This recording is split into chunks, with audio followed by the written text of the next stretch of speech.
pleasure to be here. So originally I just wanted to tell you about the camera, but then as it turns out there were 2 slots available. So I was thinking playing with this camera for 2 hours might be a little bit too long. So I thought maybe you would be interested in hearing about some of the research that we are doing in my lab. So I'm a professor of computer science and psychology and neuroscience at USC. And in my lab we are very interested in machine vision and biological vision as well. So we are trying to bridge the gap, trying to understand, what can we learn from biology and how can we apply some of those principles to developing the next generation of machine vision artifacts or algorithms. So I thought maybe you would be interested in hearing about some of that first, and that will lay some of the foundation for more of the hardware things that we are doing. So as part of this, I will show you some more experimental work that we have been doing, trying to understand how vision works. And this is my son, Jean-Luc. He's going to be here to entertain us as we go along. Right, Jean-Luc? Yes. And so once we go over the more theoretical and maybe more experimental aspects, I will show you some applications to mobile robotics. So this is one robot that we built a couple of years ago that can basically return my books to the library. And so it starts from my building. The library is about half a kilometer away, and it has to navigate on campus autonomously, avoid pedestrians and vehicles and these kind of things, and try to not crash into anything, and return books. So as it turns out, the way in which we ended up implementing this vehicle was by using some of those brain-inspired vision algorithms that I'm going to tell you about. So as a starting point, these are eye movement recordings from 12 different people. So each dot here represents the point of gaze of one person looking at those same movies. Okay, so here we have 12 different people, and you can see there are 6 males in one color and 6 females in another color. You can see that sometimes everybody agrees on where to look, and sometimes people are more spread out. So what this tells us is that there must be some kind of common denominator of vision that is attracting all of us to the same kind of locations, to look at the same kind of things in scenes. But there is also a number of individual differences, and this is why sometimes the different participants in this experiment are more spread out over the picture. So based on this last frame of the movie here, I will take your vote. Which color for the males? Which of those 6 people do you think are the males? I think red. You think red, but actually it was blue. So those are the females looking here, and the 6 males were looking more towards the face of the. Each one of those dots is a different individual. So each one of those dots is one different person. So again, we have 6 red dots for, in this case, 6 females, and 6 blue dots for 6 males. So the way in which we can approach this is by, so how are we going to understand what is this common denominator? What is it that we process in similar ways, and what are the individual differences? So the way in which we do that in the lab is by studying the architecture and the function of the brain, starting here with the retina. And what you quickly discover is that when you start to build a circuit like this of what is going to be involved in processing the visual input and then deciding where to look next, you realize that pretty much the entire brain is going to be engaged. So here we start from the retina, going into deep brain nuclei of the thalamus, so it's deep in your brain. Then here we go into the back of the brain for the early visual processing, going more and more anteriorly, so the information, the visual information starts in the back and then progresses more and more towards the front of your brain, going all the way to prefrontal cortex and even engaging reward systems and other limbic systems and so on.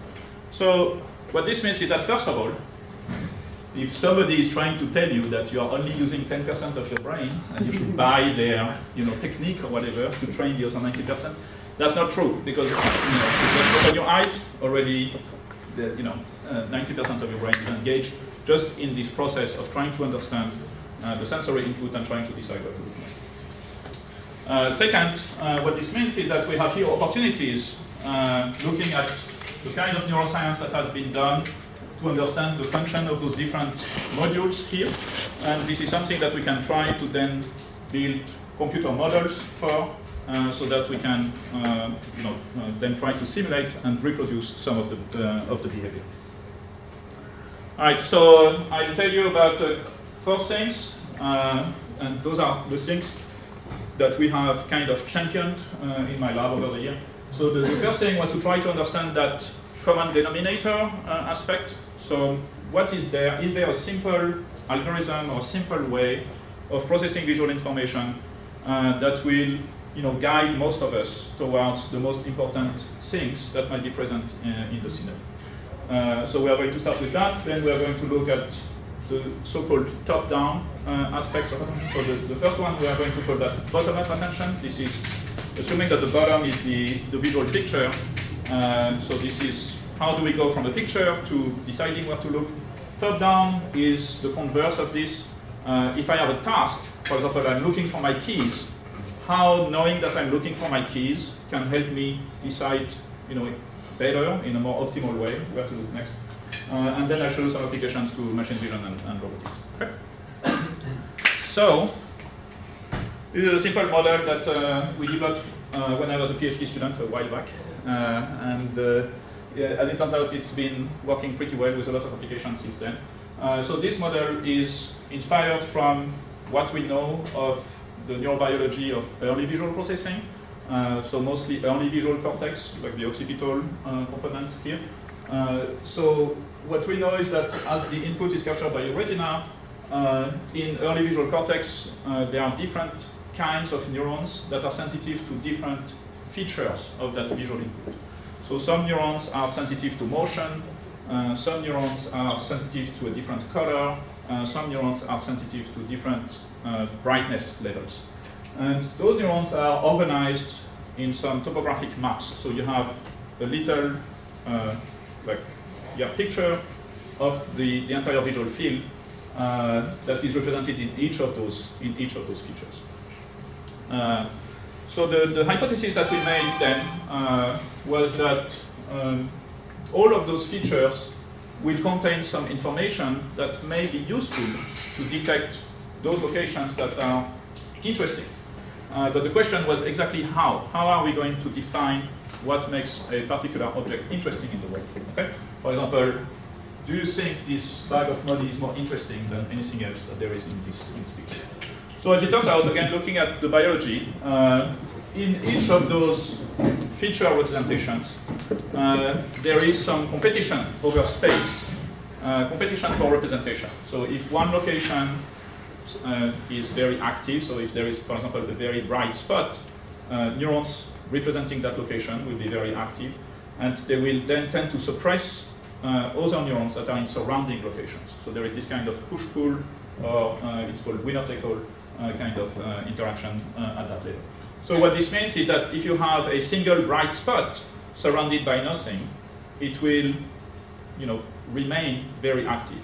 But if you have many bright spots next to each other, they will all compete with each other, and the whole, everybody is going to be driven down. So this so-called center surround spatial competition, that again is a mechanism that we know from neuroscience, tends to find outliers, those locations that are different than surrounding locations. So the hypothesis that then we made, again during my PhD and with my PhD advisor, Christophe Kor at Caltech, was that after this competition, all of those features would then combine into a single topographic map, which we call the saliency map, which is now just signaling where those outliers or where those interesting things are, but irrespective of why they were interesting. So the saliency map is a single graded measure of interest, but it doesn't matter whether that thing was interesting because of its unique color or because it was moving differently than other things, and so on. And so in this case, you can see that this model predicts that this is the most interesting location, which corresponds to this bag of money here. But of course, it has no semantic understanding of the scene, right? So it's a very shallow process, and that's why I think it models very well this common denominator, or very fast heuristic that can guide you towards the most interesting thing very quickly. So does this make sense to everybody? Yes. Great. So let me show you some demos. So here we are running this model on a bunch of pictures that it has never seen before, and the yellow circle is scanning the top 2 or 3 locations in this saliency map. And each time one location is selected, it is then erased so that the yellow circle will move on to the next one. So you can see that people, balloons, animals, and people again, flags, this kind of thing. So there are many kinds of things that attract the attention of this model. And even so, it has never been trained, right? So this is something which is very different than deep learning models for object recognition, which is that this model has had absolutely no training. It's just trying to look for those locations that differ from their neighbors. Now, what we're seeing when we see the yellow circle popped around, yeah. This is a pre-recording tracking some human being's eyes, or this is your mathematical model? So this one is the model. So yes. So this one is a prediction of the model, okay. And I'm now going to show you, since you are already jumping ahead, the next step is this model going to match the recordings of the eyes, right? So now I'm just telling you this is what the model predicts. You may or you may not agree with it. If we want to have a way of establishing whether this model is worth anything, the best way is going to be let's compare to actual recordings of eye movements. So perfect. So to try to go beyond just the simple demos like this, we then go to the lab. I don't know how many of you know how an eye tracker works. Most of them nowadays are video based. It's just a high-speed camera, like 1,000 frames per second, filming a close-up view of your eye. So it's sitting on the desk just behind the monitor, and it's just taking a close-up view of your eye. And then again at 1,000 hertz, it's extracting the outline of your pupil.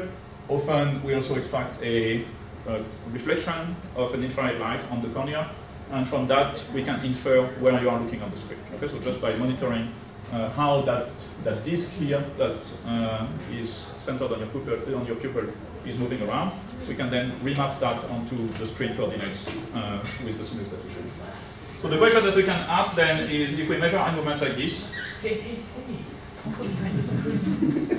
That's too much. So if we measure eye movements, we can ask each time people decided to make an eye movement like this, we can ask whether they did go towards a location that the model thought was also salient or interesting. Okay? And we will then compare that to what you would expect by chance if you were making random eye movements. So the question here is, are humans going to collect a lot of those high salience hotspots that the model predicts are interesting? And are they going to collect more of those hotspots than you would expect by chance? So here is how that experiment goes. So here we show a movie to people. Here is their eye gaze, so that little science square here is where people are looking. Can you guys see it pretty well? So you can see that people in this video, they are mostly interested in following the ball and trying to understand how this game is going. Okay? And so as it turns out, so this is now the prediction from the model. So this map is this saliency map from the model. And so here we are asking each time our human observer decides to look to a new location. This is when we flash those circles, and this is where we are going to record the salience value from the model. Okay? So we are asking each time I decide I'm tired of looking here now, I should go look over there. What drove you to look over there as opposed to looking somewhere else? And if a notion of salience, like what we are computing in this model, is what drove you, then over time we should be hitting a lot of those high salience locations, and we should not, people would not be looking too much in those other locations. So indeed, this is what we find. I'm going to skip the details, but basically you can compare different models and do some kind of scoring, where a score of 0 means that you are just at chance level at predicting where people look, and the higher the score, the better. And so we find that, if you have, for example, if you're only taking color into consideration, if you're asking how often do people look at colorful things, so we already get a score which is significantly above 0, but it's still, just barely. So color only is only barely predictive of where people look. Things like Shannon entropy is another thing that you could think about. Maybe those locations that are more informative, according to Shannon, would attract gaze more.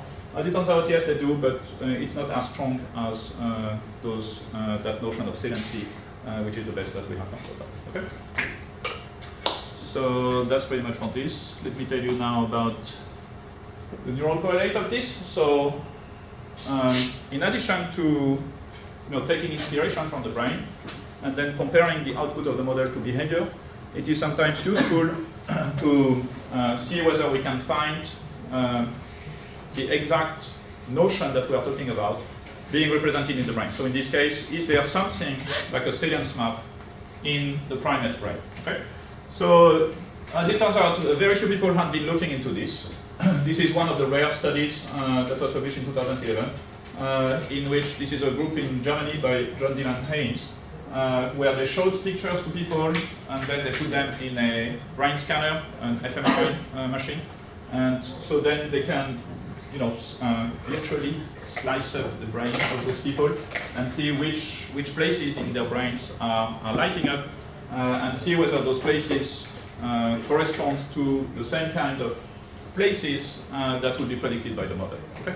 So when you show this picture to our model, it will tell you here are the hotspots that I predict people would be looking at, and then you can look in the brain of the participants where are those hotspots. Okay?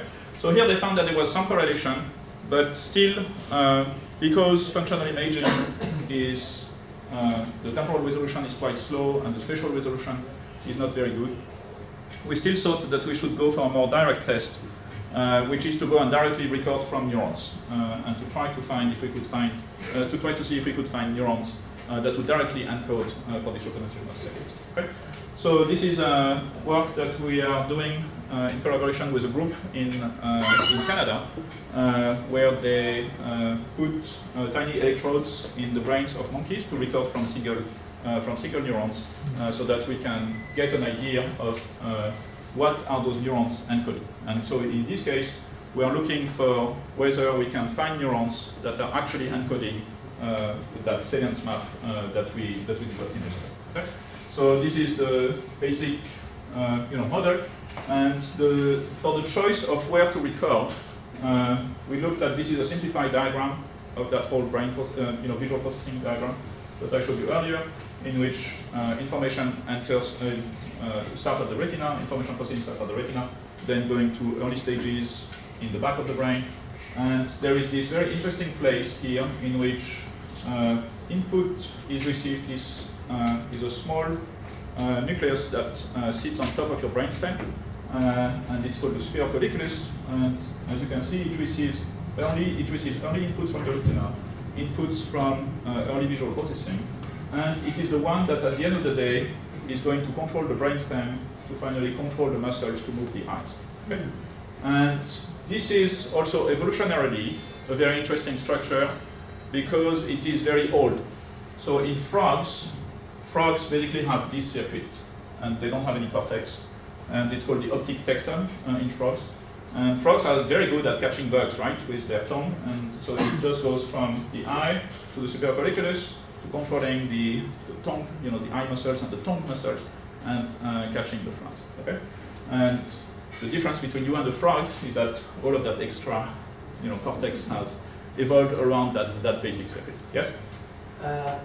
Below on your diagram, the superior colliculus, you have something marked SCI or something? Yeah, so the SCS, so the superior colliculus is a layered structure. So we distinguish usually between the superficial layers and the intermediate or deeper layers. Okay. For today, it's not so much of a it's not so important because I'm going to go very quickly over those things. So the distinction between SCS and SCI, I'm not going to talk too much about it today, but I'm very happy to tell you. Is that the nucleus that has 6 layers, or is that, or am I confused? Yes, so this one, so the 6 layers is usually in all of the cortex, where you talk about, on the outside sheet, you have like mostly the connectivity, and then you start having the cell bodies of the neurons. In the colliculus, because it's not a cortical nucleus, it's a little bit different. So again, we start with this. There is actually still like a layer of just wiring on top, and then the superficial layer, intermediate layer, and the deeper layers. And the interesting part is that so the superficial layer is the one that's receiving the inputs, and the intermediate and deeper layers are the ones that are activating the muscles to move.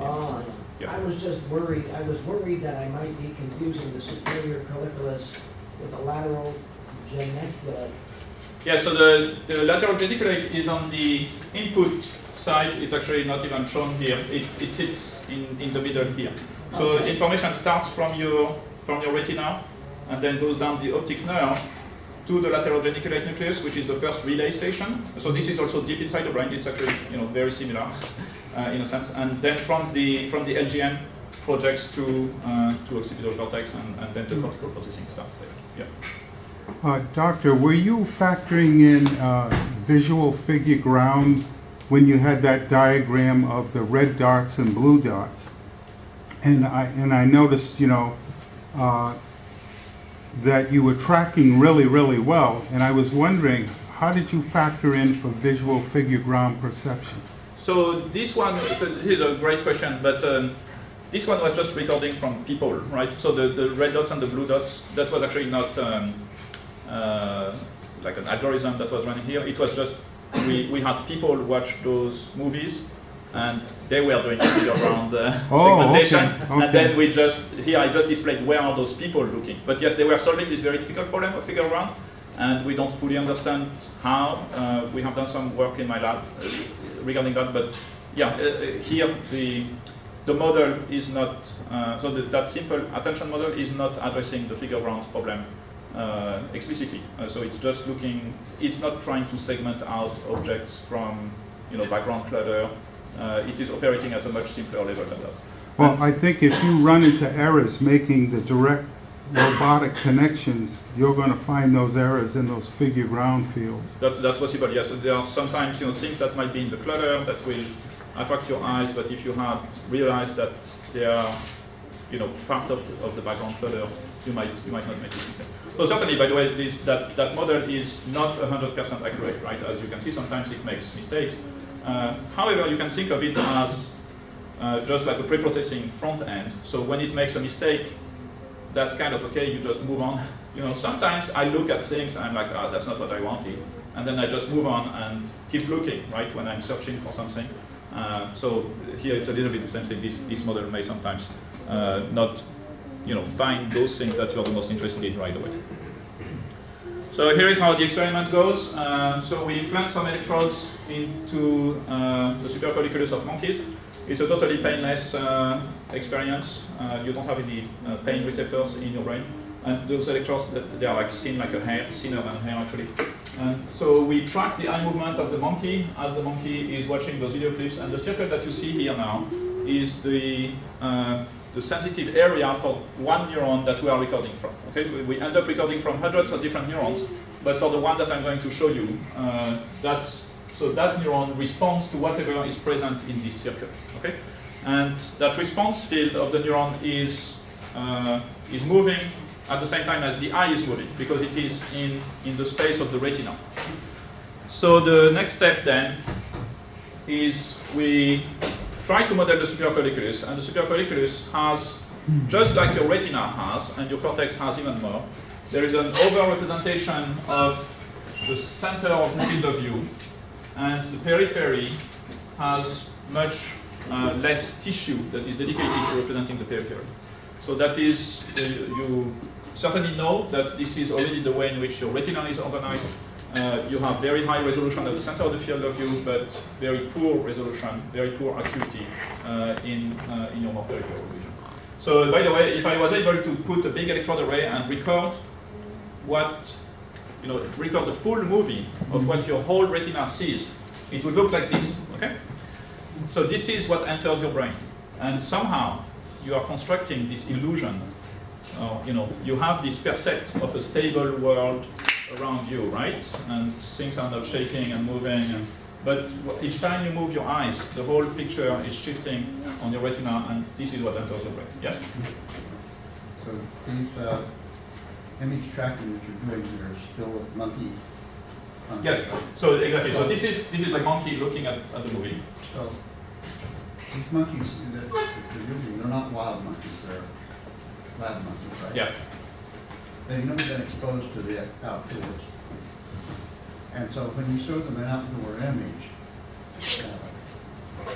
you're not going to get the same kind of tracking you would with an animal that's been. Certainly. Yeah. The other thing I was going to ask is I was looking at those models of the brain, and you don't talk about the visual cortex. Yes? Is there a reason? So actually, yes, so let me answer the first question first. So indeed, those monkeys are not wild monkeys, and there might be differences. It is unclear how much, for example, maybe they have never seen snow, and it is unclear how much they know about snow. So one thing, however, is that they do get to watch TV a lot. So they might learn about a lot of things because, you know, when they are not working, they are in their environment, so they have some kind of enrichment environment where they get to play with a lot of different toys, and also they can watch TV. But certainly, I mean, this is certainly a caveat of this kind of studies that we have animals that have been raised in captivity. Now for the including the cortex, so all of what I showed in the model is presumably part of your cortex. So the center surround, you know, the different maps with the different like color orientation, and then those center surround operations, so the competition for space. All of that we presumed was happening in the cortex. And the supercolliculus here might also perform some of this computation, or might just receive some of the results of this computation from the cortex. All right, so the last step here in this thing is to then run the model also on those movies, so that now we can, for the first time, make a direct comparison. So this is the receptive field of the neuron that we are recording from. Again, we recorded from several hundreds of neurons with different receptive fields all over the place. And we can ask each time the model tells me that there is something salient. So each time I see a hotspot hitting inside that circle, is the neuron that we are recording from actually going to fire? So is the neuron going to be in agreement with what the model predicts? So lo and behold, indeed, we found that this is the case. Maybe I don't know how familiar you guys are with this kind of data, but here if we take all of the eye movements and we just realign them to the beginning of a fixation, and we can ask when the model told us there was a high saliency, so that when the model told us inside the receptive field of the neuron there was something very interesting, how much did the neuron fire? And that it turns out it fires strongly, so this is in spikes per second, so how much activity, how much discharge the neuron is giving us. When there was a medium amount of salience according to the model, the neuron fired at a medium level, and when there was a low amount in the receptive field of the neuron according to the model, the neuron fired at a low level. Right, John? Oh, you're hungry. Maybe somebody has a little snack for you. I don't know. They have donuts. There's donuts there. You have some? Yeah, donuts. Oh, perfect. Okay, let me skip some of the details. And the take-home message of this is that so we build those models, and sometimes we are lucky enough that we can actually go and test the predictions from the theory. So in this case, we have a model that had this construct of the notion of visual salience, and as it turns out, we found some neurons in the monkey brain that seem to be, well representing that notion of visual salience. So this gives us confidence that this kind of model may indeed be, one of the components that drives your eyes as you are looking around in the world. So let me switch gears and go now to the top-down aspect. So to try to understand this second aspect of attention, which is when I'm actually trying to perform a task, or when I'm looking for something, how do I, how can I optimize how to guide my attention? So if I'm looking for something, I don't want to look at all those colorful things that may be popping around. Interest, according to the task, that might predict movement while people are engaged in those tasks better. So for that, we need a model that would basically allow us to map between different kinds of scenes and locations that people would typically look at, the locations that are more important in these kind of scenes. So this model, we are going to train it, so it's going to be a machine learning model, and we are going to learn over time that if I'm driving this jet ski here, and it looks like the path is turning towards the left, then usually I would want to look like roughly on the horizon line and more to the left. Okay? But if now the whole scene looks like it's a right turn, usually I want to look, still probably somewhere on the horizon line, but more towards the right. So again, if we can learn that, so on the training set, we are going to learn those associations between different kinds of scenes. So when it's a left turn, I look left. When it's a right turn, I look right. And then at test time, we will say, all right, so if I'm in the right turn now, and there is something, blinking here, I can just ignore it because I know that I should be focusing on the horizon and on the left. Okay? Does this make sense to everybody? Okay. So for this, we needed another model which is going to help us make this association between different kinds of scenes and basically learning where people would look for those different kinds of scenes. So we needed a model that allows us to simplify, like take a whole picture, and from that we want to extract just a small, low-dimensional vector, so that we can associate, for this kind of scene or this vector, look in the middle, and for some other scene, look left, and for other scenes, look right. Okay. So this is called the GIST model, and it's basically using the same kind of features. So we look for little oriented edges and so on, color contrast, intensity, at different kinds of spatial scales, and then combine all of those features across space. So this is more, instead of trying to find the location that stands out, this is more of a model that is finding the overall distributions of features. The simplest GIST model that you could build is just take the color histogram of a picture. Okay? And so then, just based on the color histogram, for example, you can do simple scene discrimination, like if your picture contains a lot of blue and yellow, most likely it's a beach scene. And if your picture contains a lot of gray, most likely it's a city scene. Okay? So just by looking at the color histogram, you can already separate different kinds of scenes. And here we are just pushing that to a slightly more finer level, right? Because we want to separate left turns versus right turns. Okay? So let me show you how well this works. So here is like a bunch of different routes on the USC campus. And you can see how on each segment, see on segment number 1, this is roughly how it looks. And so on, okay? And so for each one of those, when we compute this GIST vector, you can see that they are a little bit different. So here, for example, that element of the vector is very high, here it's not as high, and here it's pretty low, okay? So just based on that vector, it looks like we should be able to distinguish between these 9 different kinds of scenes.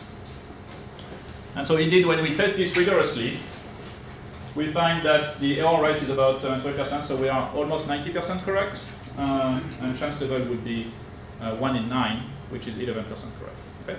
So this kind of model is able, if I train it with pictures from those 9 different locations, and then I show it a new picture from one of those 9 locations, and I ask it which of those 9 did the picture come from, and it's a picture it has never seen before, right? It has these similar pictures from those locations, but not exactly that one. And it is 90% correct at telling you which of those 9 locations the picture came from. Okay? So because it's working so well, we can then use that to build a saliency model.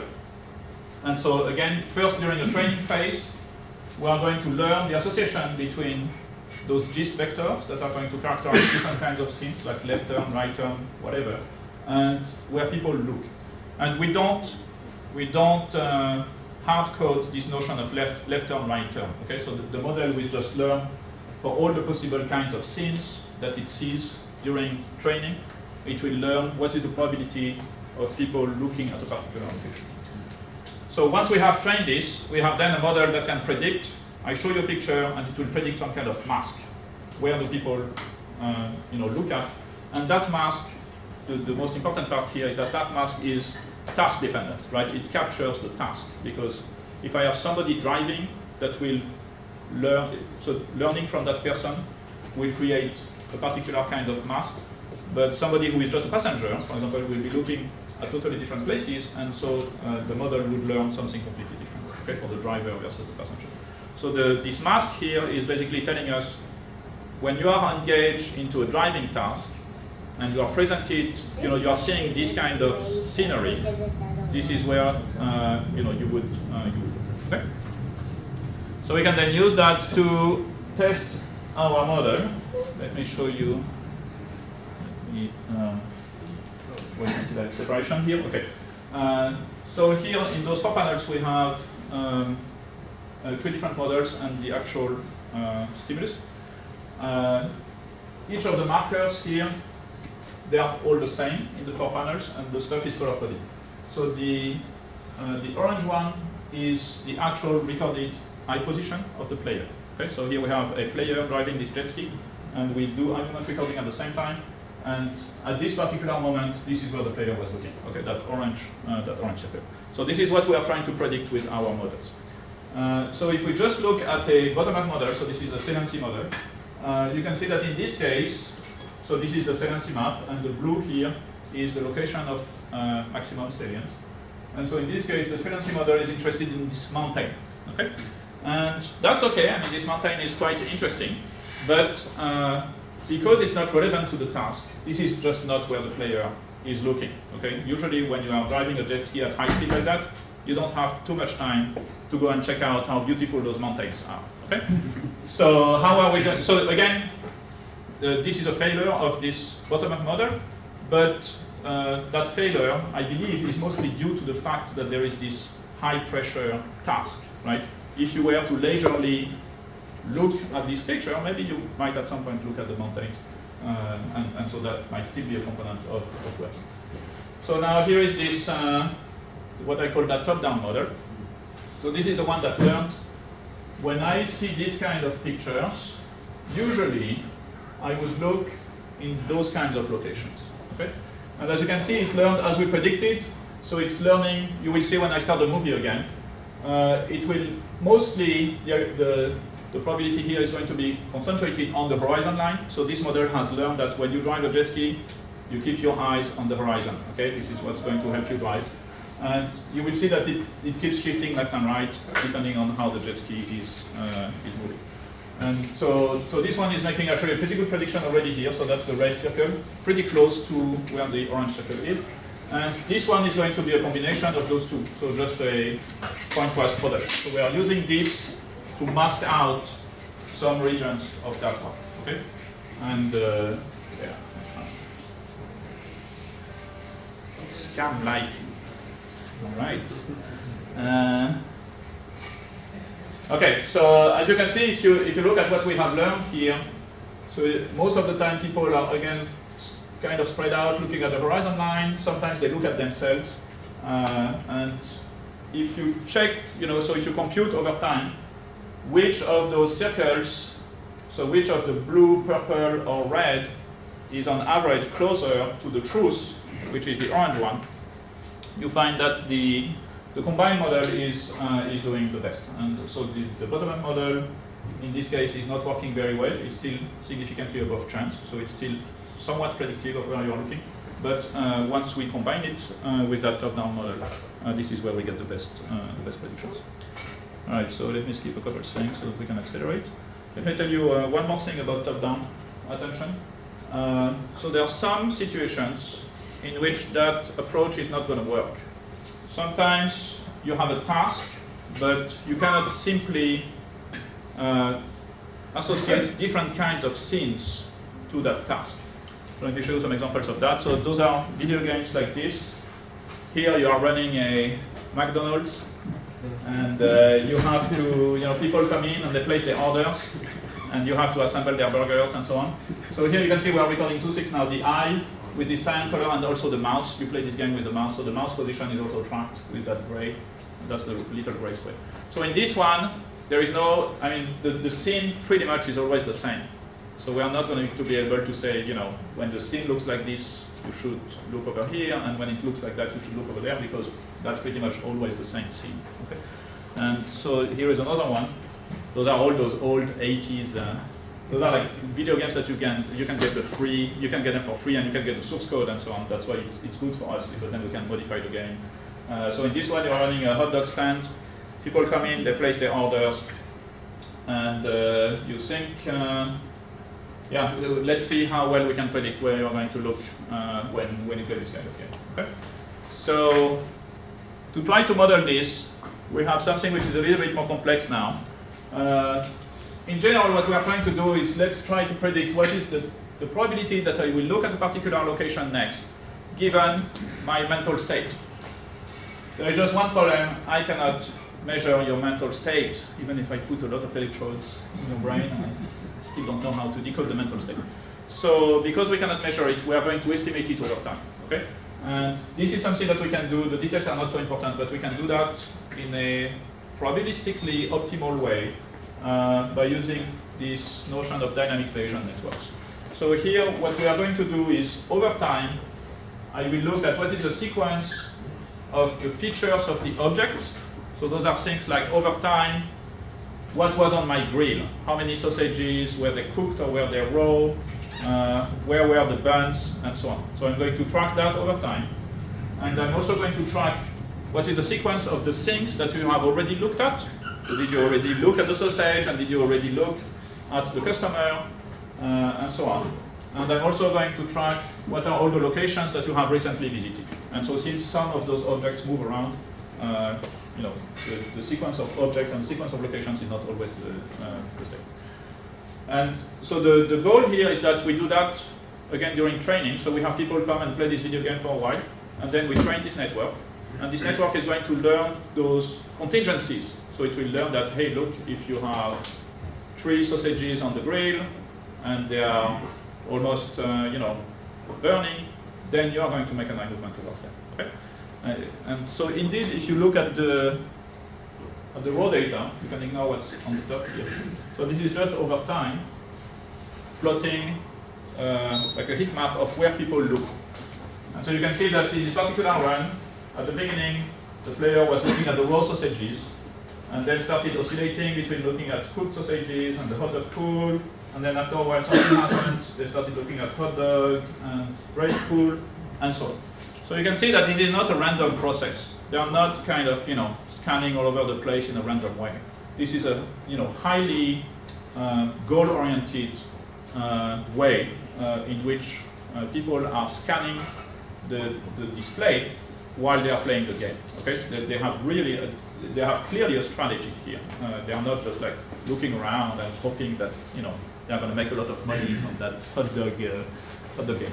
So let me skip the math and the details here and just show you the results. So here we have different versions of this model. The one that I showed you is this one. And so here this is one recording. So one person is playing this game, and the red dot is the eye movement position of that person. Okay, so this is what we are trying to capture again. And here this is the final map that is coming out of this model. This model contains a saliency component like before, and also it has this component that is monitoring where you have looked, the history of what you have done so far to try to predict what you're going to do next. And so the point of highest probability of prediction from this model is the blue. So you can ask now, how often is the blue in agreement with the red? Okay? And if you look at this video, I mean, if you thought you had free will when you play this kind of games, it's like, you know, we are always, almost always, right on target. You know, the vast majority of the time, the model is right on target if this model knows what you have looked at so far, and it's trying to predict where will you look next. It's like almost all of the time it's right on target. So the blue is right at predicting where the red is going to. Okay. Yeah. Is that from machine learning though? Is that's it? A bunch of eye track movements were fed in originally to the model. Yes. And so the model has learned.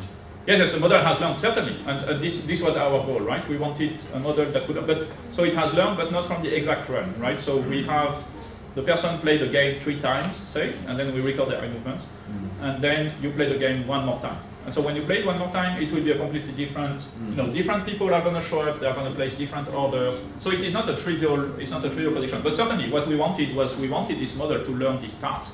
And here, basically, we succeeded. But it's more than just learn. It's more than just machine learning. It's also the salient map. Right. Yes. So it's a combination. Yes. The salient map gets combined with that machine learning element, just like we had with the jet ski. We have like this combination of the two. Yeah. In computing the saliency map, one of the factors that you're considering is contrast in the orientation. I don't understand how you are encoding the orientation. So the orientation in your brain, you have neurons that have this kind of so-called receptive field, which is that they have, so all the neurons in early visual cortex, there is like a small region of space that they will respond to, right? So that's called the receptive field or response field.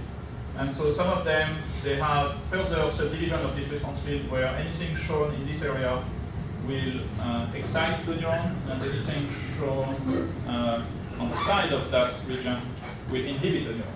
So what this means is that if I have a vertical line, this neuron likes it, right? Because there is something in the middle and there is nothing on the sides. But if I have like just the whole white thing, well, it gets excited by that, but it gets inhibited by those, and the net result is 0. So that becomes, or if I have a horizontal line, it will also get. How do you estimate contrast in orientation? All right, so contrast in orientation is now when I have things like this.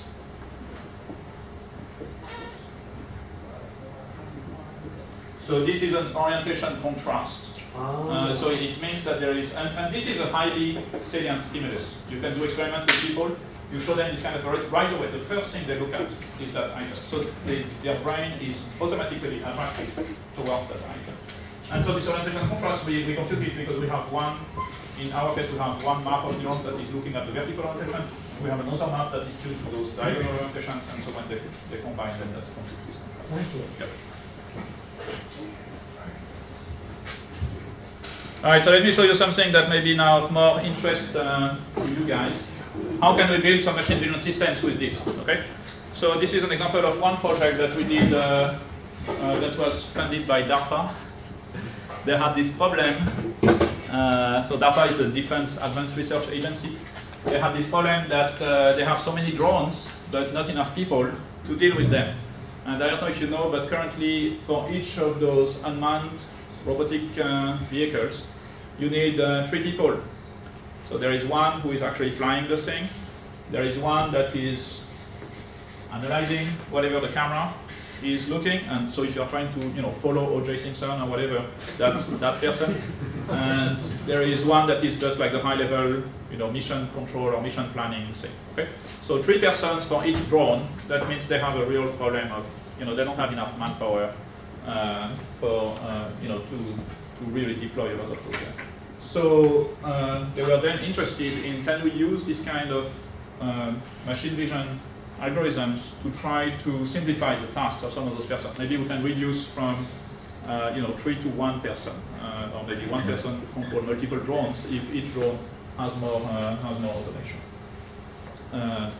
So for this, we looked at how can we take some of those algorithms that I've shown you today, like gist algorithms, and there is some kind of attention algorithm, here saliency algorithm, and so on, and try to put them into a broader framework that would give rise to like a complete system.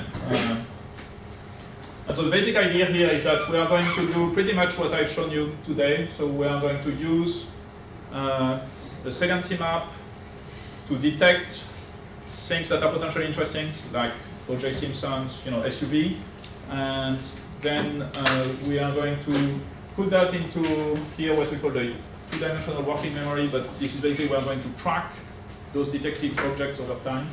And we are also going to have here some recognition of those objects so that we know what they are.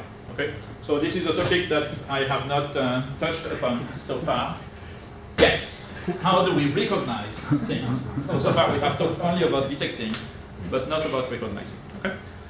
And the implementation of this was actually, it's run on some kind of distributed cluster of computers. If you guys are interested in that, please let me know and I'll tell you more.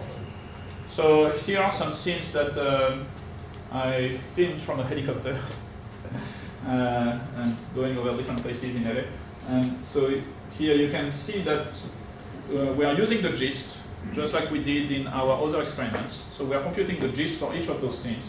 But now we learn for this kind of scenery, what is your expectation of the kind of object that you should find in this kind of scenery. Okay? And so in this case, for example, we tell me, we have for this picture, I'm predicting there should be cars and trucks in here. Because when I've seen not exactly that picture, but when I've seen similar kinds of areas in the past, there were cars and trucks in this. Okay? So we can use that to first prime the model, to say, okay, here is from a quick analysis, here is our initial prediction of the kind of things you should find. Now let's go and actually find them in details. Okay? So to recognize, so we are going to use an attention model to then scan, look at different locations in the scene. And the last thing that I haven't talked about yet is how are we going to recognize those things. And for that, maybe this is something that you are more familiar with. We are going to use some neural network, like a deep learning network that will, for each attended location, it will go from like a little patch of the image at this attended location to telling us what it is. And telling us, is this a car or a truck or a boat or different kind of object. So when we run this on some actual footage, so this was actually filmed at Stanford from the top of they have some kind of very high tower over there. And so here you can see we have attention detecting those different things, and then they are being recognized as being either a human, a bicycle, or car. So the humans are in yellow here, here is the car in blue, and here is the bicycle coming. So as you can see, this is a non-trivial thing because the shape of the object may vary significantly. Right? So this bicycle, as it's taking a turn, from a pixel point of view, it looks completely different when it's a side view versus more of a top view. But in this case, we had a pretty good performance by having this combination of attention to do the initial detection and then tracking and recognition of attention. If you look at the details of actually everything we did here, so all the black boxes are things that we attended to, but we later rejected them because either we could not track them or there was nothing, the recognition algorithm told us there is nothing that I know about here. This is not a car or person or vehicle. So those were then labeled as background and they were blocked. And you can see that sometimes some of those background things, they briefly flash some color. So those are like false alarms. Sometimes when the foliage moves, the deep learning model thinks this is a person, but if it's not for long enough, then that gets also filtered out by this to the working memory. Okay? So you can do that also on this footage from helicopter, and again, so in this case, take some of those notions that we learned from neuroscience and from the experiments and try to apply them to this kind of more complex machine vision scenarios. Here is just again, so we end up attending to a lot of things. I believe this is also the way I look at this kind of scenario. I end up scanning a lot of regions, and sometimes I look at the trees and I look at all kinds of things. But the ones that stick in this case are going to be the ones that are then positively identified as either car, in this case, bicycles, people. You can see that we are far from being perfect, by the way, right on this footage, which is pretty difficult. Sometimes we miss some of the cars or some of the people. And yeah, so there is still a lot of work to do. So let me take a few more minutes and then maybe we'll take a break to tell you about how we can build robots also using this.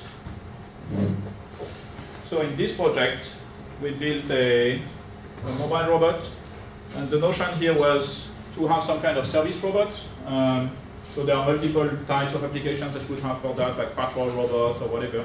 What I like to usually talk about is have a robot that would return my books to the library, because I'm a computer scientist, so I'm lazy. So if I can have that robot do this job for me, then let's do it. So the architecture of this robot is going to be relying on what I told you, plus some nice shadow effects to do the high-level processing. And so the high-level behavior is going to be visually based. And basically, we're going to use the gist of a scene to get a rough idea of where we are on campus. And then we're going to use attention to detect landmarks, like, oh, here is this stop sign, and here is that fire hydrant. And from that, we can then more precisely triangulate our location. So that's going to be the high-level behavior. It's all based on gist extraction, saliency computation, and then matching those salient landmarks to triangulate location. In addition to this, in this robot, we have a high-level topological map. So this robot, we give it the map. So we are not trying to solve the SLAM problem here. We give it the map, and we are solving the localization and navigation problem. So it has a map of the USC campus in this case. And finally, we also used a scanning laser, a Hokuyo, to just do the low-level obstacle avoidance. Okay? And the reason for this is that this is much safer than trying to do obstacle avoidance just based on vision. Sometimes, there are things that are close to you that you will not correctly estimate the distance. So that scanning laser, you guys are all familiar with this? So this is just a laser that is scanning like this, and that laser can measure the distance. So when you scan like this and you get close to something, it will tell you, oh, there is a wall in front of you, or a person, or this kind of thing. All right, so again, for the visual processing, the basic idea was we have the same kind of sedentary model as what I've shown you in slide 1. Hey, wow. And then, Jean-Luc is going to tell you. Oh, that's nice. So then we compute the gist. The gist is going to tell us, just like I showed you with that example with the 9 segments. So the gist will tell us roughly in which area of the campus you are, which part of the campus, on which street in the campus you are. And then secondly, we are going to extract the 5 most salient locations on each frame, and we are going to try to triangulate our position from this. And so what this means is that this robot is a teach and replay robot. So you drive it once under remote control, and as you drive it, it will attend and it will say, aha, let me take note, there is a clock over there, and oh, there is that other salient object over there. And as you drive it, it will absorb all of that, so it will learn. And after that, you can just, keep your remote at home, and the robot will be able to say, okay, let me look for that clock now. Okay, it's here, so now I know where I am, and then it will continue down the route. Okay, does this make sense? You have encoders in the wheels, so you know how far you go. Yes, so we have also encoders in the wheels, and we have also an IMU, so we do this kind of fusion, so we have a fused IMU plus wheel encoder to get some kind of odometry. Yeah. So there is a master algorithm that takes into consideration vision, the odometry, and then we put everything in a probabilistic localization filter. So it's basically a particle filter. So yes, indeed, we use all of those things. So the odometry goes here. So this is a fused odometry with the encoders plus the IMU, and that will also contribute to the localization, so it will get injected into the project. I never heard of fused odometry. So again, the fused odometry is just if you have wheel encoders and IMU. So sometimes, let's say your wheels may slip, so the encoder will detect something, but if the IMU, so the accelerometers, if they detect no movement, then that will help you correct for this kind of slippage. Yes, so this is just a way of getting even better odometry than by just wheel encoders. All right, so let me show you roughly how this works. So here is an example. This is actually a human carrying the camera, but it looks just like the robot. To be sufficient to navigate, past the bookstore and to go to the next landmark. So we also developed some algorithms for vanishing point detection that are super robust. I will show you in a minute.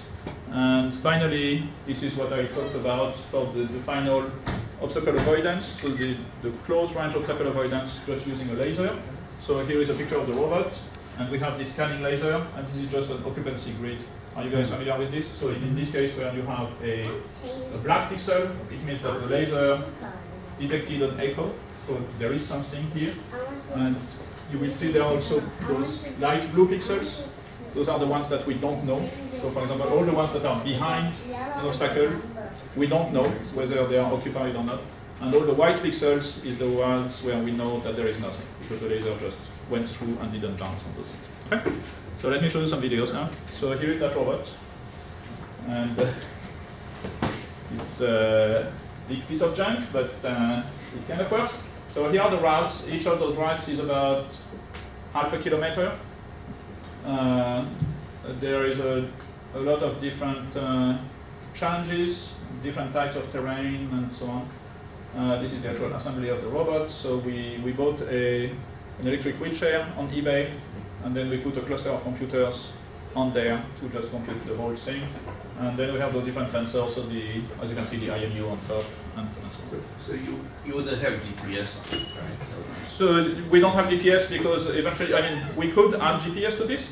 So far we have just stayed away from that, just so that we can have the wider possible range of applicability for this. I mean, you could take those algorithms and do underwater navigation pretty much the same way. So Or, what's the purpose? Just go forward where there are no so obstacles? the main purpose is go somewhere. So again, in this case, And there is nothing in front of you. the book is, the robot has 2 books on top of it. It's going to return them to the library.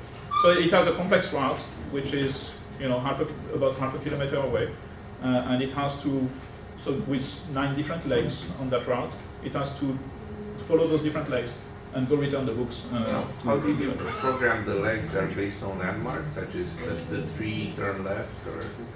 So it's based on, so we have that topological map, and then again we drove, so it found its own landmark itself. So because we wanted to maximize our chances. I did not want to say, look, this fire hydrant is a landmark, because I don't know if the attention algorithm will detect that fire hydrant reliably.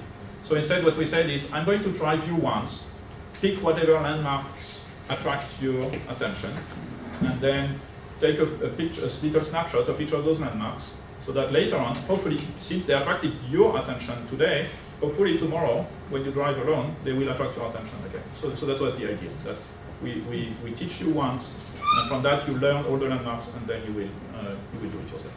Did you correlate that with the encoder? Say when you passed enough distance from here to here, you have enough pulses, look for these landmarks, or just whenever the landmark happens? Yes, so we have some of that. After you have seen some of the landmarks, so we have a database of all the landmarks, but indeed the indexing into the database is based on our current estimate of where you are, right? So when you take a picture of one landmark, we don't try to match it against the entire database, but we match it only against a small portion that is in the neighborhood. To be there. Exactly, in the neighborhood of where that landmark I think is. less of it is. And Less Yep. of it. You have a really busy sidewalk here. I think these people would really interfere with the saliency and say these are interesting, and how does it respond to that? certainly, so in this case, those people are going to be highly salient and highly interesting. And so it's just going to be false alarms, which is that, and that's why we are taking the 5 most salient points on every video frame. So each time we look at a person, and clearly we didn't see that same person during the training run. So that one is not going to be a match against the database. So that will basically, it will not help us. But since we are looking on every frame at 30 frames per second, we are looking at 5 different points. Hopefully we still get 1 or 2 that are going to be a match. So maybe we look at 3 persons and then 1 fire hydrant and then 1 whatever. And so all of those that are a match, we are going to use those over time to still look at it. But certainly, that was one of the goals. We wanted to be able to deal with this kind of stuff. Yeah. How do you deal with ordination compensation? Like, for instance, a building with the top third in the shadow. 7. Maybe No, but it's yellow. go back through there when it got some mapping image. It may have been a different time of day. Correct. It been fully illuminated. Definitely. So we actually trained 3 times. So we did 1 morning run under remote control, and then 1 middle of the day, and then 1 evening run. And so, yeah, that's the only thing we did. And dynamically, you rely on the camera's normal f-stop compensation. Yes, I believe in this case it was all in automatic.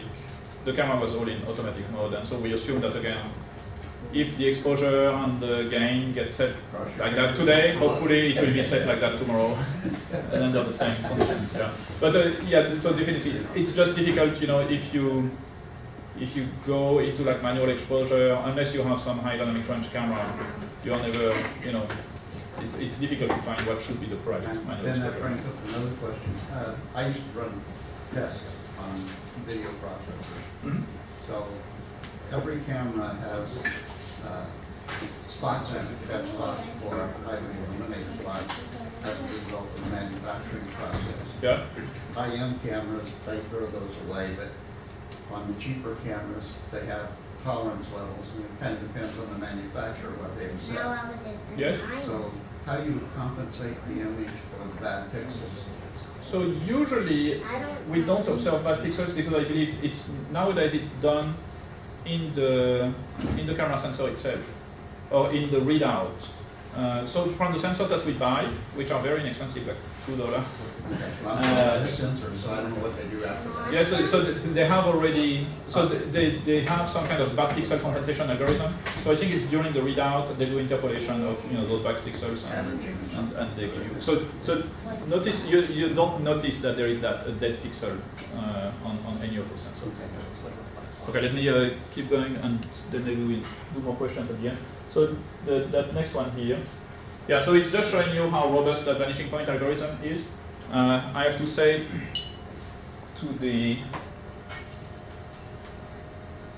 that video has some issues. It's called progress, when you have videos and you update to the next version of PowerPoint, the video doesn't play anymore. But whatever. So indeed, that's a very complex environment. And however, with this vanishing point algorithm, we were able to still get the robot going straight and following the road. I have to say that this robot looks big enough and heavy enough that humans have a natural tendency to avoid the robot. That simplifies the obstacle avoidance problem. The students are not crazy, see, they kind of walk around it and they make sure that they don't bump into the robot. Okay, it looks expensive also, so they don't want to get in trouble. So that, not all of the credit goes to the obstacle avoidance algorithm. There is also the humans avoiding the robot that is at play here. Right, and so here is finally we're on the last leg. The library is that building straight ahead. And we have all of those algorithms, so the road and vanishing point detection is getting us towards it. Once in a while we are matching some of those landmarks, like pieces of windows from that facade and these kind of things. Here we have the laser finishing the job. And let me show you one example of that laser. So here we are kind of trying to get out of here without bumping into anything. And the best is look at the incredulous audience. She doesn't believe it's going to work out, but at the end, it worked. And so that was a fully autonomous obstacle avoidance thing, right? So here is just some quantitative data, the different shapes. So here is that one route, 600 meters, I think, on this order. You can see we are crossing pretty much the whole USC campus, right, which is much smaller than here. It's a much more compact campus, but we're kind of crossing the whole campus. And this is the localization. So this is the error. So when it's white, it means we were right on target. We knew exactly where we were. And when it gets red, you can see it's still not a big error. 3.5 meters, so that's like maybe 10 feet. Yes? I'm imagining Amazon salivating and saying, well, okay, it made it to one house, but maybe multiple houses. And when I get to this point in the conversation sometimes, I'm asked, well, does the model learn? If it's going from there to the library, and it's going to get better and better and better at it, and it knows exactly where that fire hydrant is and exactly to avoid all that stuff, or is this going to be that good every time it tries it? Yes. So in this case, the more you learn, the more you are increasing the size of a database. So there will be, it is not infinitely scalable, unless you have some kind of smarter way of doing this matching of those landmarks, maybe with a deep learning network, as opposed to having an explicit. In this case, we had an explicit database where we would store the pictures of all of those landmarks. So if you want to, if you are operating that robot in a constrained environment, like so there's a fire hydrant meme or something kind of that is a fire hydrant, and then you match it to that. Sorry, say it again. There's a picture of a fire hydrant, and it's going to recognize there's all these various things. Yes. First or second. No. So again, they are being acquired during training. What I'm saying is that if you are trying to expand the spatial range of that robot, at some point it's going to get slower and slower and slower because you get more and more stuff in the database. If you agree that you will operate, a particular robot is going to be in charge of a particular geographical, restricted geographical region, then definitely that robot can keep updating its knowledge over time and detecting, as the landmarks are changing. I had actually an example in which, like a bench used to be one of the landmarks, but someday that bench was taken away to be repainted or something like that, and that was okay because we still had for other landmarks in that area. Yeah, yeah. So definitely. Yeah, here's just more quantitative data. In addition, we have data about the staying centered on the road, which also was, were centered within plus or minus a few feet usually. Yes. Does it always take the same route? I think earlier you said there were multiple routes. Does Yes, it yes. take an alternate route? Yeah, so we had, we didn't bake that into this system yet. So indeed, we had 3 routes that we tested, going to the library, going to whatever, and going to whatever. Okay, and those are the lengths of those routes. Total 1.5 kilometers, so about 1 mile in total. And again, on average, over 1 mile, the error is about 1.5 meter or something like that, right? So your localization error over 1 mile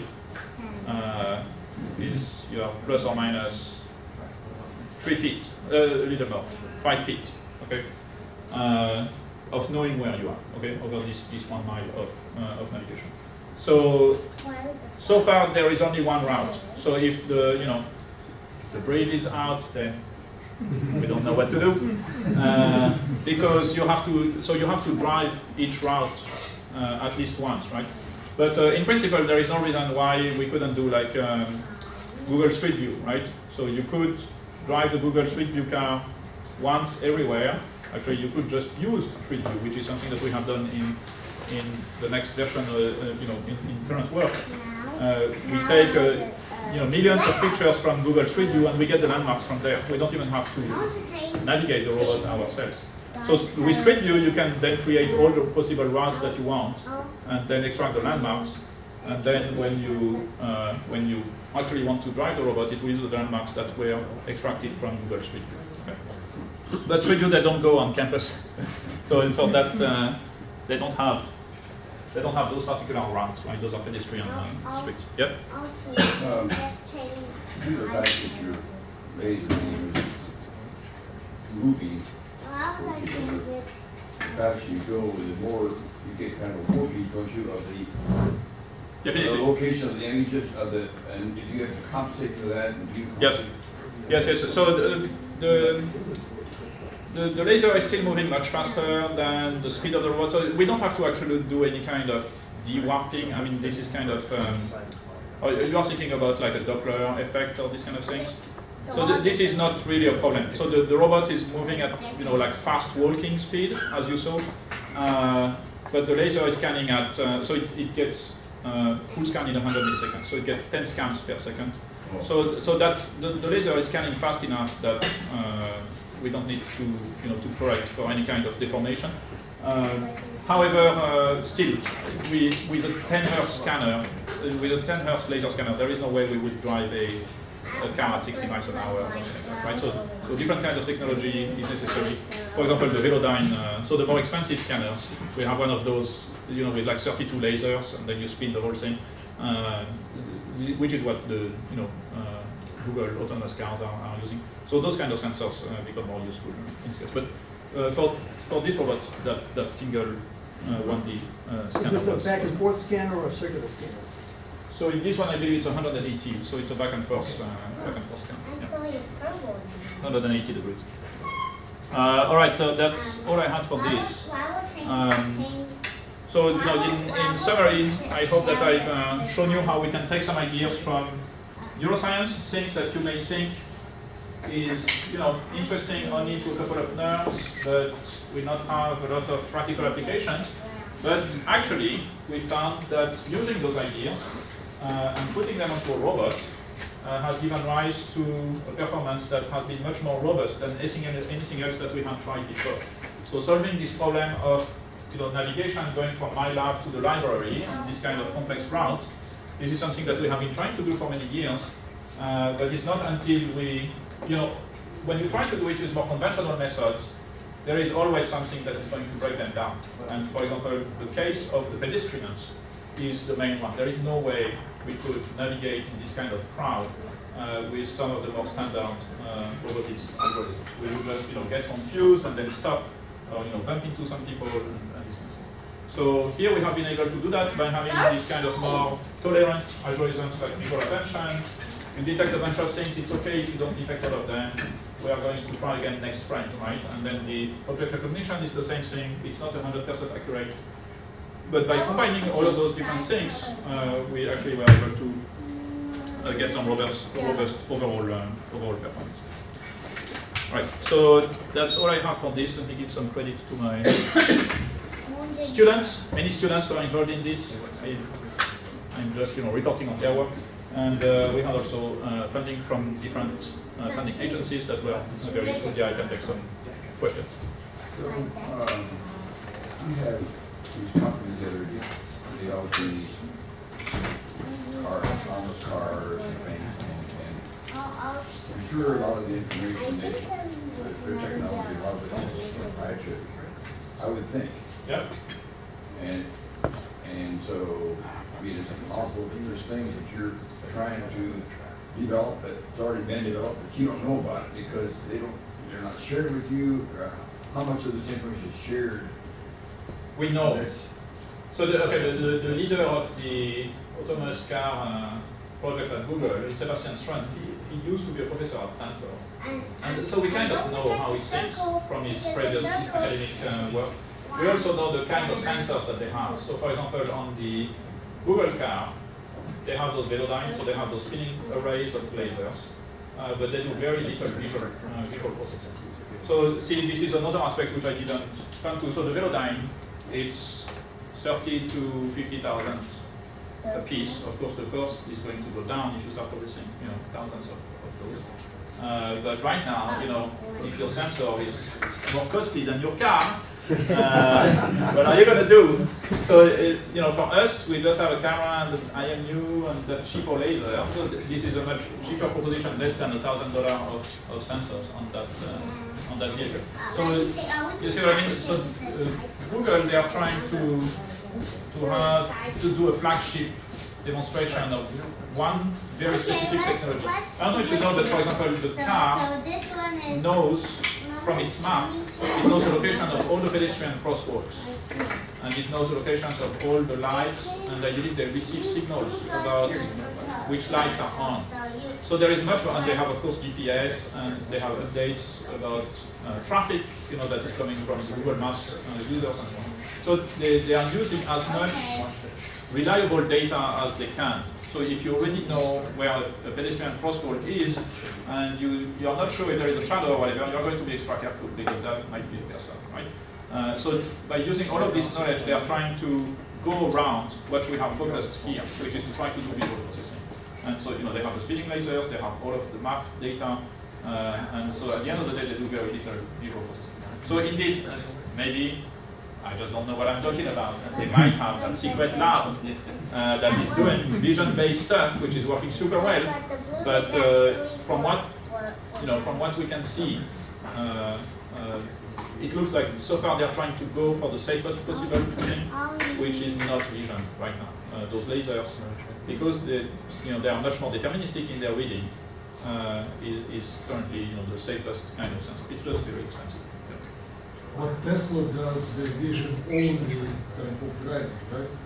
Sorry? Tesla, yeah, they do vision-only type of driving, autonomous driving. Yes, so but, they are not really running autonomously yet.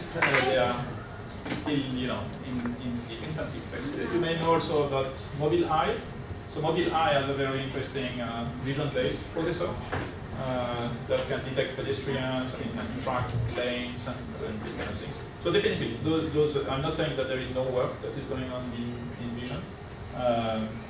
Those are kind of different environments also, right? So they are for real streets. Here we are more on like mixed, pedestrian, vehicular kind of environments. But certainly, yes, we are not the only ones working on this. I mean, everybody is trying to find their own solution to those problems.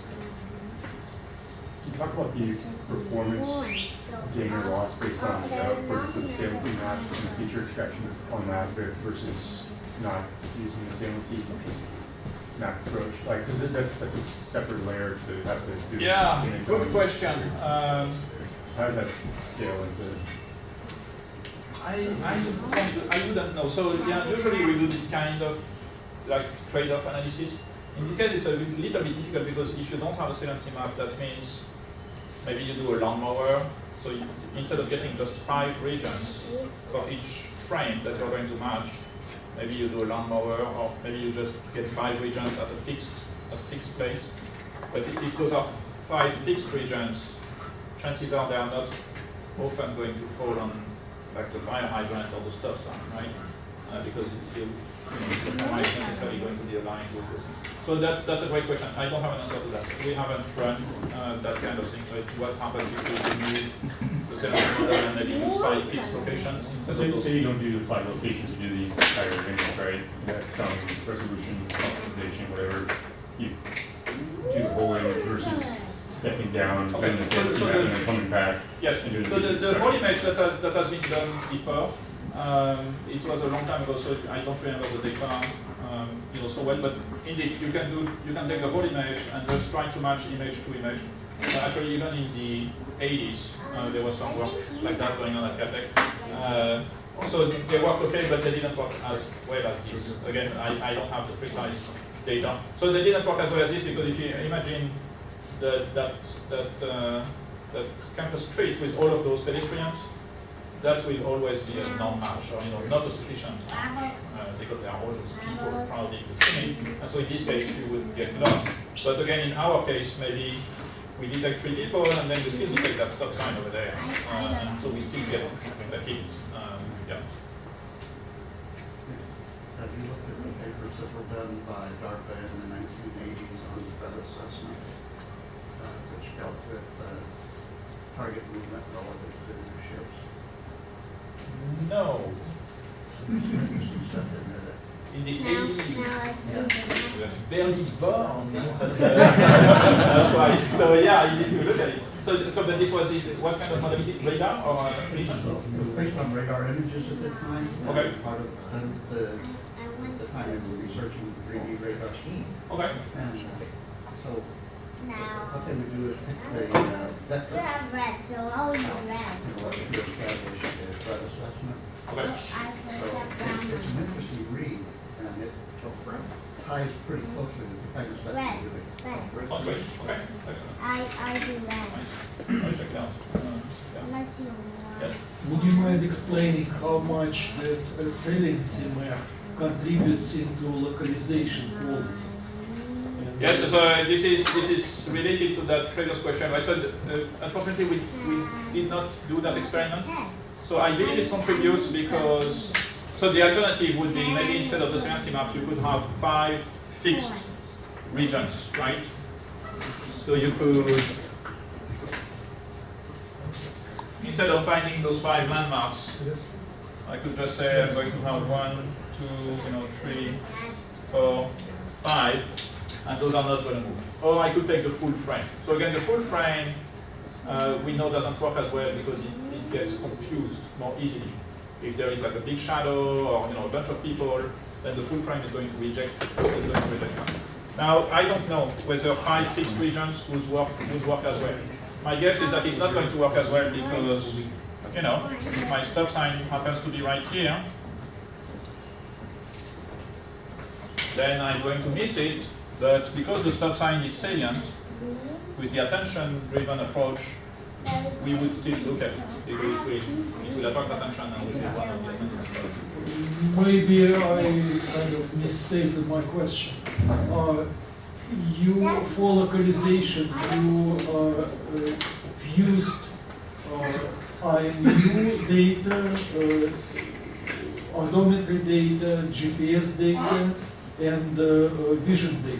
So we didn't have GPS, but yes, we have the IMU and odometry. So are you asking if you just do IMU and odometry and you don't have any vision at all? Well, in your learning model, to come up with a specific location, you would basically mix in the visual information with the odometry and stuff. Yes. And your model after training would come up with the output location based on what it sees and what the odometry and the IV is using. Right? Yes. Okay, just So, to make sure that. But still, so was your question, what if you remove the vision component and only keep the IMU and odometry? No, not really. I just wanted to understand what exactly you are fusing. Yes, yes. So we I are might have fusing missed it with all the- three. Yeah, yeah. But we don't have a GPS in that particular. But yes. And the way you fuse the vision and the odometry, you take like a particle filter and Exactly. vision to vote on the particles? Yes. Yeah. Well, what is that? One more. How does this compare with what your JeVois camera does? Is it similar or completely different processing? How does it compare to which one? Say it again. The JeVois camera. The JeVois camera? Oh, the JeVois camera, okay. We have actually, so JeVois was developed just after that. And the stuff that used to be so difficult to implement, we have then implemented it on that camera. So you should be able to build a robot that has this kind of capabilities. I'm not saying that one camera will be enough, but maybe if you have 2 or 3 of those cameras, you could have one running the gist and one running the attention algorithm. Maybe you have a Raspberry Pi then doing the recognition on those attended windows, and your Raspberry Pi could also be running your particle filter and this kind of thing. So I think with maybe 2 of those cameras plus a Raspberry Pi, maybe you can rebuild that robot. Yeah, and that was one of the goals actually of the people. You recognize this thing? Everyone hold it there. Yes. Mine is going around there. So, thank you, nice. Yes, I still have a little bit of time. So if we are done with the questions on this part, I can tell you a little bit about the camera. Yes? Just one question. In the beginning of the experiment, when you were dealing with visual acuity and visual perception, Yes? then you had this database that was keeping track of everything.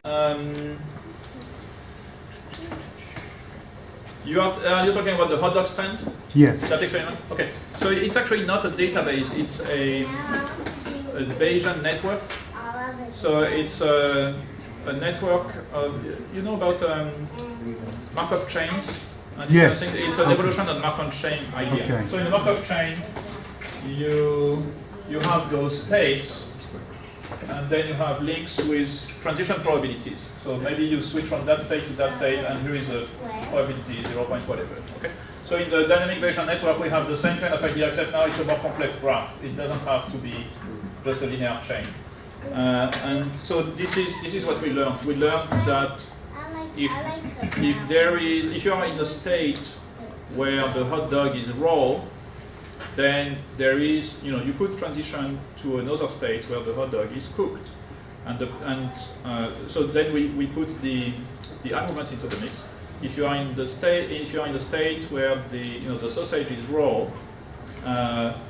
now your probability of making an eye movement to that sausage is going to be high, like shortly before it becomes cooked. You can, with this camera now, you can grab pictures, but you can also process them in the camera.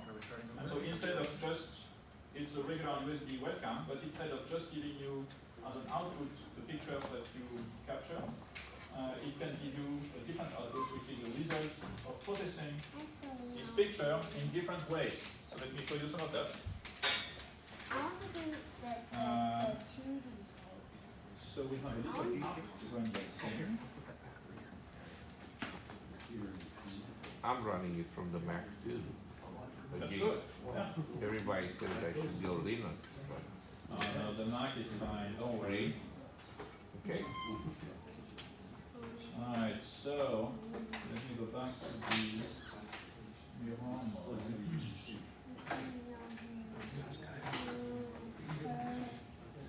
Alright, so here I'm plugging the camera into my computer. And it should hopefully get detected. And so it takes a few seconds for the camera to start up, and then it takes a few seconds for the Mac to detect it. And then you can see it's running a saliency algorithm.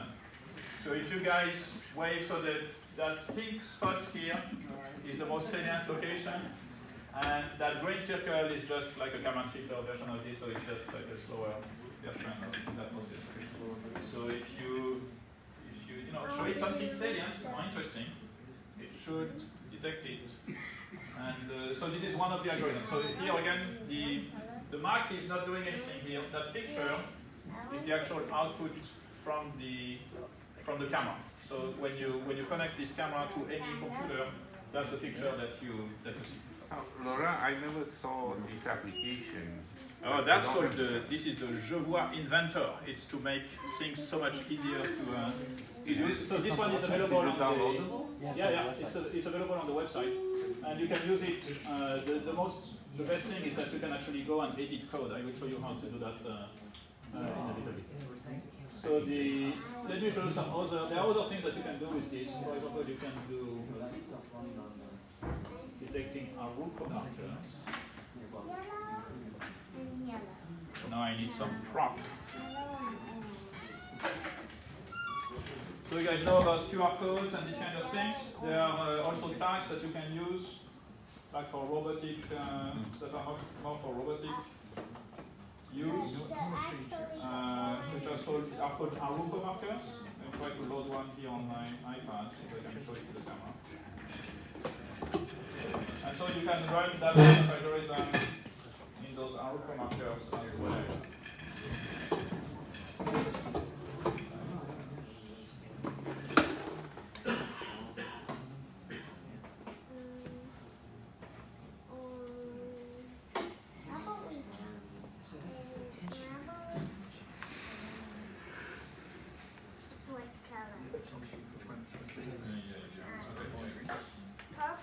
Alright, so I will try to show.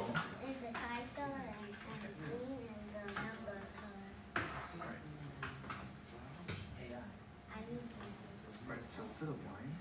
So here are some of those markers. So people use those kind of markers quite frequently in robotics. For example, if you have a robot which is not completely vision enabled yet, you could put one of those markers next to your power plug, and then the robot, if it can find those markers, it will be able to find its power plug. So here, you can see how those markers are being detected. So it's drawing a green square around each of those markers, and we know the ID. So each of those markers has a different ID. And so here the camera is also telling you what's the ID and what you can read. Even better, we can get for those markers, because we control the sensor on this camera, we can get full pose estimation. So here if we do this, yeah, the resolution of that projector is not that great. So you can see here that I'm not only detecting those markers, but I also know exactly what their orientation is. That's how I'm able to draw that cube with the correct orientation. And I actually even know how big they are and what their distance is, so I know everything. Actually, I have to input the size. I know what their distance is if I know the size. So this is one thing.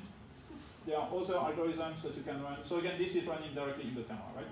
Other things that you can run that are similar to that for like simple vision stuff are QR code. Oh, by the way, we have that road navigation thing. That's the one we were running on the robot. I don't have a good road here, but if you show it a road, actually I have a road in that iPad. If you show it a road, it will tell you the vanishing point. Here is the road. Like that one that was on the table. That one that You have to line up the horizon, which I'm pretty proud of the line here. Alright, so as I move, you see that green spot? As I move, the green spot also moves. And the green spot is following the vanishing point of the road. You guys agree with this? Okay. So that was the road. Then you can do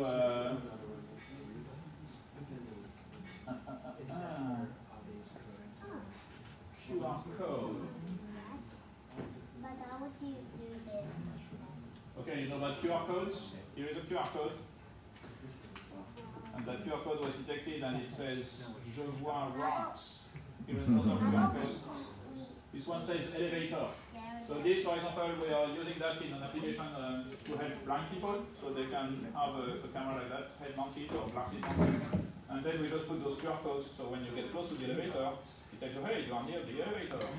And this kind of thing. So that's if you have the opportunity to instrument your space, those algorithms are super robust. They will work, with any kind of lighting conditions and so. Finally, I know that you are all okay, so we can do face detection with deep networks. Maybe we can, maybe we can't. We can try to get closer to those faces. Maybe I'm running something else. Object detection, DNA. Let me show you the... We're all robots here. That's why. Let me show you that one. There's no humans. So you can do object detection. Like, for example, hey, this is a computer keyboard. So you see the bottom here? This is the prediction. So of course, when you show it things that, yeah, it will always give you, but some, hopefully the confidence is going up. So that's not here is the confidence, but yeah, that's welcome to deep learning. You will get all kinds of things. Let me try to show you some things that should work. This is a iPod. Oh, there you go. Pretty nice, huh? This is a... And to the credit, this sports car did not exist when the training set for that thing was done. This is a brand new sports car, but the data that was used to train this network did not exist at the time. Look. No, that's a fail. Yeah, look, stethoscope, no way. Basenji. Oh. What is Basenji? Is it a kind of dog? Yeah. I'll take it. That's a hair slide? No way. Sorry. Laurent, where is the database? Scuba diver, yeah. So that database, it's a public database, it's called ImageNet. That has 1.2 million pictures in 1,000 different categories. So that camera can recognize 1,000 different things. As you can see, this is an upright. It looks like an upright piano to me, actually. So it's online. You cannot have it locally. Can you download it? Or? So you can download it. You have to register and get an account, and the download will take like 2 weeks. Their website is just so because so many people want that thing. But once you are past this, then you get the data set and you can train. But everybody is using that data set, so you can find pre-trained networks for that data set. So this is what we are using here. That somebody already trained the network and we just run it on the. Is it just a standard CMOS type image sensor? Yes, so we have several possible options. The basic one is just like a 1.3 megapixel standard CMOS. The sensitivity is not super great, but as you can see, it works okay in this kind of well-lit environment. We have other options if you want to operate in low light, or if you want a global shutter, and this kind of thing. We have options for that. Yeah. Global shutter. Global shutter is expensive. Yeah, I know. I think this one is a fail. Yeah, that's a dog also, right, Drayden? That's a fail. And I think that's a fail too. Yeah, see, cell phone, handheld computer, no way. You know why? Calculators don't exist anymore. You just have your phone. And then, it's nice. Warplane. Yeah. Hummingbird, yeah. That's where. That radar track is really good. I mean, so the image that is fed to the network is just that little gray square, right? And so it's very robust to, even if you have only partial view. Now it's editating with the computer keyboard and radar track, but it's very pretty amazing. So it runs it just USB power. So now it's the server that matches the image with what it is? Sorry? Who's matching them right now? It's inside the camera. So the camera just tells you. So you could even, so the camera also has a serial port output. So you can even remove remove the back and remove the video out. And so we have some applications in which you just have this camera, and through the serial port you connect it to an Arduino. And let's say you want to just detect when a trailer truck comes into view. And so you can have your camera watching outside, and whenever a trailer truck comes into view, then the camera will say trailer truck with that confidence level, and then your Arduino can interpret the data. Let me show you some example of this. So here in that console, You're running Linux in the processor on the camera. Which flavor? It's a custom kind of deal. So the kernel is the kernel that was kind of designed by the manufacturer of the chip. And then we use build root, so we don't, because this is a very lightweight system, and we don't want to take a minute to boot up. So it's just a build root, so it's like a minimal Linux OS, but with BusyBox as a shell and this kind of thing. But it has all of the, there is a full OpenCV and TensorFlow, and so it's very feature rich in that respect, for the machine vision. But it's very feature poor. We don't have network support. We don't have a lot of the standard utilities because they would just slow us down. And so you basically just stripped out everything. Exactly. The imaging device doesn't. Yeah, the most stripped down version that we can have. So here, this is the kind of messages that your Arduino could get. So here we just tell you tell your truck and with that particular confidence. And when there are multiple hypotheses, it will give you all of them. You can decide how many you want, like the top 3 or the top 5. So for that, again, you can just use it and you don't need, oh, I just disconnected it. Okay, yes? So TensorFlow is executed on the camera? TensorFlow is running on the camera. And I missed if you were front-ending it with anything like Keras or something custom?